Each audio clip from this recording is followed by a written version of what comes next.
తప్పకుండా వీలైతే దర్యాప్తు చేయాలి, దానికి తగ్గ శిక్షలు ఖచ్చితంగా ఉండాలి. అరెస్టులకి మళ్ళా సెంటిమెంట్ వస్తుంది, లేకపోతే ఖచ్చితంగా మళ్ళీ సెంటిమెంట్ ఎదురుదాన్ని మళ్ళా ప్రత్యర్థి గెలుస్తాడు. ఇవన్నీ సార్ తప్పు ఎవరు చేస్తుంటే వాళ్ళకి శిక్షలు రావాలి, లేదంటే విచారణ మానేయండి, టైం వేస్ట్. అంతేగాని నేను కూటమిలో బీజేపీ సభ్యుడిగా ఉన్నప్పటికీ నాకు కనిపిస్తున్నది ఏంటంటే పారదర్శకంగా దర్యాప్తులు వేగవంతంగా జరగడం లేదు, మొహమాటాలకు పోతున్నట్టు కనపడుతుంది. ఇది ఈ కాల పరిమితిలో 11 నెలల్లో కనీసం ఒక్క అరెస్ట్ అవినీతి మీద జరగలేదు. ఇన్ని స్కాములు జరిగాయని అందరం చెప్పాం, అన్నీ చెప్పారు, ప్రభుత్వం చెప్తోంది, మరి ఎందుకు మొహమాటం? ఇదే కాలాన్ని ఉపయోగించుకుంటూ ఇంకొక 3 సంవత్సరాల క్యాలెండర్ తిప్పాలని ఉన్నారు. ఇంకొక 3 సంవత్సరాలు అంటే 26 సంవత్సరం క్యాలెండర్, 27 సంవత్సరం క్యాలెండర్, 28 సంవత్సరం. 28 మొత్తం తిప్పాల్సిన అవసరంలా. 28 జనవరి వచ్చిన మొదలు ఎలక్షన్ హీట్ మొదలైపోతుంది. కాబట్టి 3 సంవత్సరాలు క్యాలెండర్లు తిప్పే వరకు కాలయాపన చేస్తే ప్రజల నుంచి వచ్చే యాంటీ ఇన్కంబెన్సీని దన్నుగా ఒక 10% లెక్కేసుకుని మనకున్న 40%తో కలిపితే ఆటోమేటిక్గా మనం గెలుస్తామని చెప్పి ఆల్రెడీ బ్లూ బుక్ని అందరికీ పంచుతున్నారు.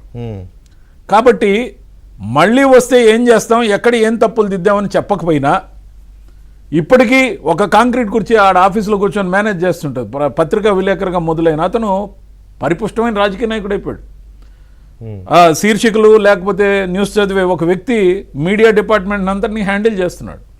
సో మొత్తం మీద వాళ్ళ మీడియాని హ్యాండిల్ చేస్తున్నప్పుడు ఎప్పుడైనా నాలాంటి వాళ్ళు విమర్శించారనుకోండి, అతన్ని పార్టీ జనరల్ సెక్రటరీ కూడా చేస్తారు. కార్యకర్తల నుంచి వచ్చి చేస్తారంటే ఎవరన్నా విమర్శిస్తే వాళ్ళ ప్రమోషన్. నేను మామూలుగా ఇంటర్నల్గా విభేదించినప్పుడు కూడా చెప్పింది ఏంటంటే, నువ్వు బయట విమర్శించు, మాకు ప్రమోషన్లు వస్తాయని కూడా చెప్పినారు. కాబట్టి ఖచ్చితంగా కూడా నేను విమర్శించిన మరుక్షణం ప్రమోషన్లు వచ్చినాయి. ఇంకపోతే పాత చింతకాయ పచ్చడి సిద్ధాంతాలు ఈరోజు మీరు గమనించండి. దేశంలో ఈరోజు 2013లో వచ్చిన ఒక దుర్మార్గమైన బిల్లు ఏదైతే వచ్చిందో వక్ఫ్ బోర్డు సవరణకు సంబంధించి చంద్రబాబు నాయుడు గారు దాని గురించి అర్థం చేసుకున్నారు, మద్దతు ఇచ్చారు. కానీ జగన్మోహన్ రెడ్డి గారు మైనారిటీ ఓట్ బ్యాంక్ కోసం డబుల్ గేమ్ ఆడడంతో పాటు మిథున్ రెడ్డి గారు పార్లమెంట్లో ఏం చెప్తారు, వాళ్ళ ఓటు బ్యాంక్ కోసం మేము కట్టుబడి ఉన్నాం అంటే, వాళ్ళు ఓటు బ్యాంక్ కోసం కట్టుబడి ఉంటే మిగతా 85% పోయినా పర్వాలే వాళ్ళకి. కానీ మరుసటి రోజు ఈ మాట నేను అన్న తర్వాత వెంటనే హిందూ ధర్మ పరిరక్షకుడుగా 5 పోస్టర్లు డిజైన్ చేసి, అది ఎందుకు వచ్చింది? ఒక ఇంటర్వ్యూలో మనం హిందువుల ఓట్లు ఇంకా అడగాల్సిన అర్హత కోల్పోతుంది అనగానే వెంటనే ధర్మ పరిరక్షకుడుగా పోస్టర్లు దించారు. ఇవన్నీ కూడా ఈ ఆర్కెస్ట్రా అంతటి కారణం ఈవెంట్ మేనేజ్మెంట్ సంస్థ. ఈ రాష్ట్రంలో ఆంధ్రప్రదేశ్లో విధ్వంసం జరగకూడదు అనుకుంటే, ప్రతిపక్షం చేసే వికృతమైన కుట్రలకు పాల్పడకూడదు అనుకుంటే, ఇంటెలిజెన్స్ ఉంది, సంబంధిత అధికారులు ఉన్నారు, అందరూ కూడా ఇలాంటి ఏజెన్సీలకు సంబంధించిన వాళ్ళని ముందు పికప్ చేయాలి, గట్టిగా ఉండాలి, పికప్ చేయాలి, వాళ్ళని ఎత్తుకోవాలి సార్. వాళ్ళని అంటే కుట్రలకి, కుతంత్రాలకి, నీచమైన అడ్వర్టైజ్మెంట్లకి, వాటికి సంబంధించిన యాడ్లతో పాటు భావజాలానికి, లేకపోతే దుష్ప్రచారానికి, వీటన్నిటికీ కార్యనిర్దేశం చేస్తున్న ఏజెన్సీలకు సంబంధించిన వ్యక్తులను ఎత్తుకొని వచ్చారు అనుకోండి. ఇంటెలిజెన్స్ ఉంది, వాళ్ళ దగ్గర సమాచారం. ఏ రకమైన భావజాలాన్ని అయితే ఇమీడియట్గా అరెస్ట్ చేయాలో, ఎలాంటి వ్యక్తుల్ని ఐడెంటిఫై చేసి వాళ్ళ మీద యాక్షన్ తీసుకోవాలి.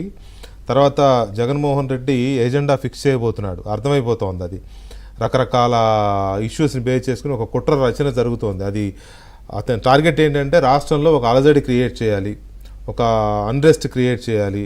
కూటమి ప్రభుత్వం హయాంలో లా అండ్ ఆర్డర్ లేదనేదే మెయిన్గా ప్రొజెక్ట్ చేయాలనే ఒక చాలా ఎజెండాతో ముందుకెళ్తున్నట్టు కనపడతా ఉంది. ఎందుకంటే ప్రభుత్వం దగ్గర పెద్దగా ఎత్తి చూపడానికి తప్పులేం లేవు, ఆయన ఎత్తి చూపడానికి. అందుకని ఈ రకమైన బ్యాక్ స్టాబింగ్లోకి వచ్చే దీంట్లో ఉన్నాడు. కాబట్టి ప్రభుత్వం ఏం చేస్తోంది, ముఖ్యమంత్రి గారి ఇంటెలిజెన్స్ ఎలా ఉంది. తర్వాత నిన్న ముఖ్యమంత్రి గారు మాట్లాడుతూ పార్టీ నాయకుల కార్యక్రమంలో విష ప్రచారాన్ని, చౌకబారు విమర్శల్ని తిప్పికొట్టండి అని ఒక పిలుపునిచ్చారు.